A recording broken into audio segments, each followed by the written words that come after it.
Breaking news Khammam జిల్లా బోనకల్లో ఘోర ప్రమాదం చోటు చేసుకుంది. అదుపు తప్పి ఒక కారు చెట్టును ఢీకొట్టింది.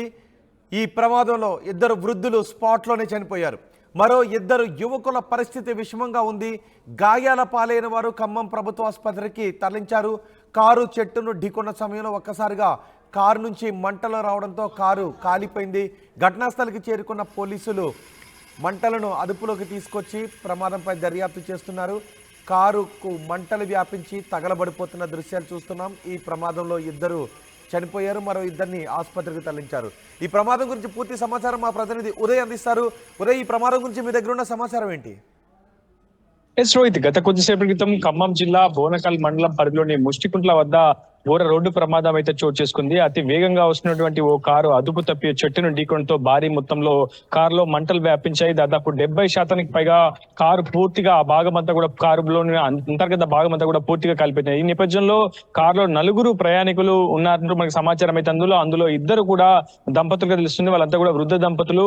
మధిర నియోజకవర్గం నుంచి వారిద్దరు 4 ప్రయాణికులు ఖమ్మం వెళ్తున్న మార్గ మధ్యంలోనే ముష్టికుంట వద్ద ఈ ప్రమాదం అయితే చూసినట్టు మనకి సమాచారం అవుతుంది. మృతులు ఇద్దరు కూడా మధిర పట్టణానికి సంబంధించినటువంటి వాస్తవ్యులుగా తెలుస్తుంది. ఒకరు రిటైర్డ్ జూనియర్ కళాశాల ప్రిన్సిపల్ గా ఉన్నటువంటి కొత్తూరు శ్రీనివాసరావు, ఆయన సతీమణి రుక్మిణిగా ప్రస్తుతం మనకి ప్రాథమిక సమాచారం అందుతుంది. గత కొద్దిసేపు క్రితమే అవుతుంది రోడ్డు ప్రమాదం సంభవించకుండా ఇంకా పూర్తి వివరాలు తెలియాల్సి ఉంది. నిజానికి ఈ ప్రమాదం అంటే అదుపు తప్పి అతివేగం వల్ల జరిగిందా లేదంటే అకస్మాత్తుగా జరిగిందా అనే విషయం ఇంకా ఒక క్లారిటీ అయితే రావాల్సి ఉంది. గత కొద్దిసేపు క్రితం ముష్టికుంట్ల వద్ద కరెక్ట్ గా సరిగ్గా ఈ రోడ్డు ప్రమాదం చోటు చేసుకున్నట్లయితే మనకు తాజాగా సమాచారం అవుతుంది. అయితే అటుగా వెళ్తున్న ప్రయాణికులు ఒకసారిగా వెంటనే ఆ దృశ్యాన్ని చూసినటువంటి ప్రయాణికులంతా కూడా రహదారి పైన ఆగి లోపల ఉన్నటువంటి క్షతగాతులను బయటికి తీసుకొచ్చే ప్రయత్నం చేశారు. మంటలు ఆర్పే ప్రయత్నం కూడా చేశారు. ఎందుకంటే అటు పోలీస్ స్టేషన్ కూడా కొంత దూరంలో ఉండడంతో ఆ స్పాట్ అంతా కూడా పూర్తిగా ప్రయాణికులు మార్గ మధ్యంలో వెళ్తున్నటువంటి స్థానికులు ప్రయాణికులు ప్రస్తుతం వాళ్ళందరినీ కూడా సేవ్ చేసే ప్రయత్నం చేశారు. అయితే అప్పటికే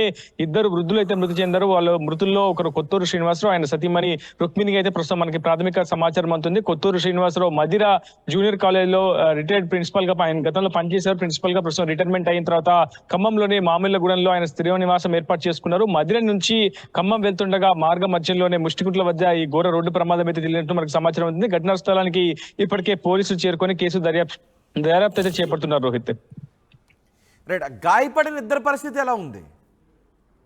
వాళ్ళకు కూడా తీవ్రంగానే ఉందని చెప్పుకోవాలి. ఎందుకంటే తీవ్ర రక్తస్రావం కావడంతో వాళ్ళని వెంటనే క్షత్రగాత్రులు ఇద్దరిని కూడా ఖమ్మం ప్రభుత్వ ఆసుపత్రికి తరలించి చికిత్సను అయితే అందిస్తున్నారు. ఏదేమైనా ముష్టిగుడ్ల వద్ద జరిగినటువంటి ఘోర రోడ్డు ప్రమాదం ఒక్కసారిగా అటు కొత్తూరు శ్రీనివాసరావు కుటుంబంలో అయితే పూర్తి స్థాయిలో విషాద ఛాయలైతే అనుకున్నాయి. ఇప్పటికే ఘటనకు సంబంధించినటువంటి విషయం తెలిసినటువంటి కుటుంబ సభ్యులంతా కూడా ఘటనా స్థలానికి చేరుకుంటున్నారు. ఇప్పటికైతే ఇద్దరు క్షతగాతుల పరిస్థితి కూడా కొంత విషమంగానే ఉన్నట్లు మనకి తాజాగా సమాచారం అవుతుంది. ఇద్దరిని కూడా ఇప్పటికి ఖమ్మం ప్రభుత్వ ఆసుపత్రికి తరలించారు. అక్కడ నుంచి మెరుగైన చికిత్స నిమిత్తం వేరొక ఆసుపత్రికి తరలించే అవకాశం కనిపిస్తుంది. రోహిత్, రైట్ ఉదయ్, ఖమ్మం జిల్లా బోనకల్లో ఘోర ప్రమాదం జరిగింది. అదుపు తప్పి కారు చెట్టును ఢీకొట్టింది.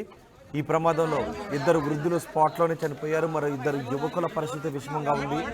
గాయాల పాలైన వారు ఖమ్మం ప్రభుత్వ ఆసుపత్రికి తరలించారు.